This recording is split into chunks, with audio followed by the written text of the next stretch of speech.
बिस्मिल्लाहिर्रहमानिर्रहीम। कल एक बहुत अफसोसनाक वाक़या पेश आया जिसकी जो एंडिंग है वो काफ़ी खूबसूरत थी।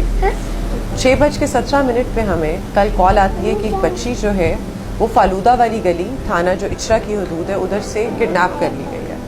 हमारे सामने जो फुटेज आती है उसके अंदर हमें नज़र आता है कि जो एक शख्स है वो बच्ची को लेके जा रहा है। बच्ची को जब आइडेंटिफाई किया है हमने तो बच्ची 5 साल की थी, उसका नाम किजरा था, उसने गुलाबी रंग की फ्रॉक पहनी हुई थी और ग्रेश रंग की पैंट्स पहनी हुई थी। हमारे पास ये इनिशियल इन्फॉर्मेशन होती है, हमारी टीम्स कमांड की जाती हैं बाय SHO जो हैं हमारे एतजाज़, हमारे इन्वेस्टिगेशन इंचार्ज जो हैं वो भी अपनी टीम्स को लेके आते हैं, बाकी जो स्पेशलाइज्ड यूनिट्स हैं लाहौर पुलिस के वो भी इस चीज़ को इंटेरोगेट और इन्वेस्टिगेट करना शुरू हो जाते हैं। इस प्रोसेस के अंदर हमारे सामने जो फुटेज आती है उसमें नज़र आता है कि कोई तकरीबन 6 फुट की हाइट का आदमी जो कि 18 से 20 साल की उम्र का होगा वो बच्ची को लेके जा रहा है। ये जो आपको फुटेज नज़र आ रही है उसके अंदर उसके हाथ में एक शॉपर है। ये शॉपर वो बच्ची को पिक करने से पहले जो इर्द गिर्द का कूड़ादान होता है उधर से लेता है। उसका शॉपर लेने का मकसद ये होता है कि जहाँ कैमरा उसे नजर आए वहाँ वो अपना चेहरा ढांप ले, और वो वीडियो में नजर भी आता है कि जिस तरह वो कैमरा देखता है वो अपने चेहरे को कवर कर लेता है। आगे जाके जो हमें फुटेज मिलती है जो कि अनफॉर्चुनेटली हमारी आखिरी फुटेज थी क्योंकि रात का वक्त होना शुरू हो जाता है, उसके अंदर जो मुलजिम है वो बच्ची को फिरोजपुर रोड के ऊपर लेके आता है और बाद में बच्ची को गोद में उठा लेता है। उसके बाद फिर हमारी असल ह्यूमन इंटेलिजेंस की बेसिस के ऊपर इन्वेस्टिगेशन स्टार्ट होती है।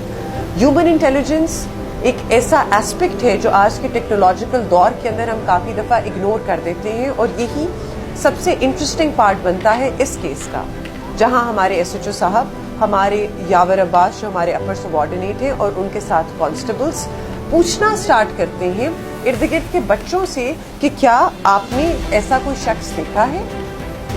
थोड़ा सा आगे जाके किसी दरबार के पास गालिबन या कब्रिस्तान के पास उन्हें बच्चे मिलते हैं जो कहते हैं हाँ जी ये यकीनन यहाँ आता है और नान लेके जाता है साथ वाले तंदूर से।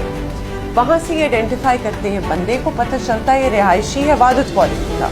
ये लोग वादत कॉलोनी पहुँचते हैं, वहाँ उनको उसका कज़न मिलता है और दादा मिलता है। जब वो घर को आइडेंटिफाई करते हैं वहाँ पता चलता है कि सिर्फ माँ मौजूद है, बाप भी नहीं है, लड़का भी नहीं है।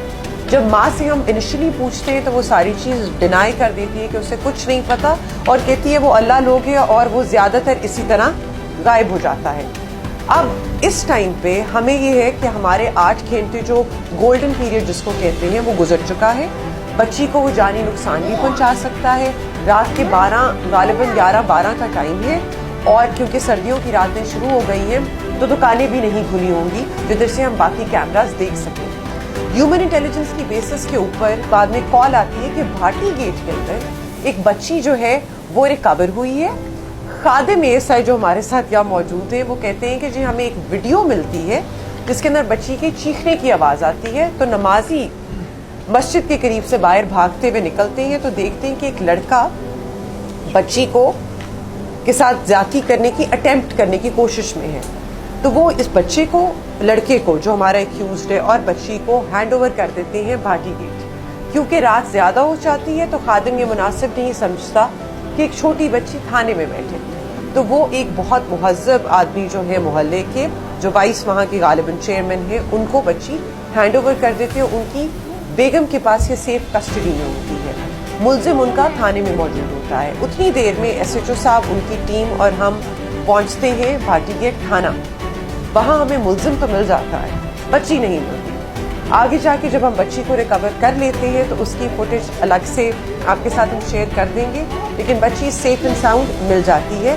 बाद में इन्वेस्टिगेशन के प्रोसेस के दौरान पता चलता है कि इस लड़के को आदत है कि पहले 3-4 दफ़ा बच्चियाँ ले जा चुका है। कंक्लूजन सिर्फ इसका ये है कि हम पेरेंट्स से ये रिक्वेस्ट करते हैं कि सर्दियों की रातें आ रही हैं, आप शाम 5 बजे के बाद बच्चों को गलियों में खेलने मत दें। एक रिस्पॉन्सिबल सिटीजन होने का सबूत दें। इस बच्चे के मुतालिक भी उसके मोहल्ले में पता था कि ये पहले 3-4 दफ़ा कर चुका है।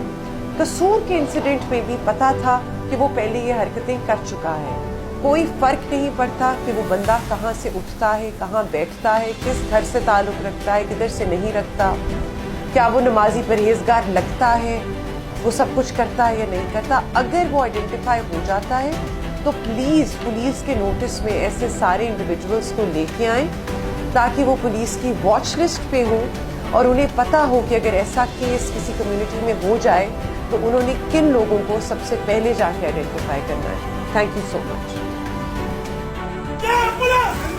पंजाब पुलिस